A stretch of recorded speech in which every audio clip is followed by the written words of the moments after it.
India out నినాదంతో అధికారంలోకి వచ్చి ఆ పైన చైనా దగ్గరికి వెళ్ళి చైనా వాడు ఏదో చేస్తాడనుకుని అటు ఇటు కాకుండా మిగిలిపోయి వాళ్ళ దగ్గర ఉన్నటువంటి ఒక బంట్రోతును చూసినట్టు చూస్తే వెనక్కి వచ్చి ఏం చేయాలో అర్థం కానటువంటి మొయుజ్జు మాల్దీవుల అధ్యక్షుడు ఇప్పుడు భారత్తో సంబంధాల కోసం తపన పడుతున్నాడు. నరేంద్ర మోడీకి ఒక కబురు చేశాడు. మొన్ననే కేంద్ర ప్రభుత్వపు కొత్త బడ్జెట్లో మాల్దీవులకి 3 వంతుల బడ్జెట్ కట్ చేసింది. ఆ డబ్బుల్ని తీసుకెళ్లి భూటాన్కి ఖర్చు పెడుతోంది.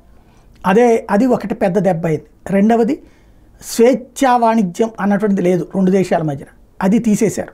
ఈ నేపథ్యంలో ఇప్పుడు మళ్ళీ స్వేచ్ఛా వాణిజ్యం ఇద్దరి మధ్యన సంతకం చేసుకుందామని అడుగుతున్నాడు. ఇంతకుముందు ఆ స్వేచ్ఛా వాణిజ్యాన్ని వ్యతిరేకించినోడు ఇప్పుడు తను అడుగుతున్నాడు. టూరిజంలో భారీ ఎత్తున దెబ్బతిన్నాడు. 6వ స్థానానికి పడిపోయింది భారతీయులు అక్కడికి వెళ్ళడం అన్నట్టు. ఓవరాల్గా మాల్దీవులు ఇప్పుడు భారత్ని మళ్ళీ బ్రతిన్లాడే వైపుకి అడుగులు వేస్తోంది.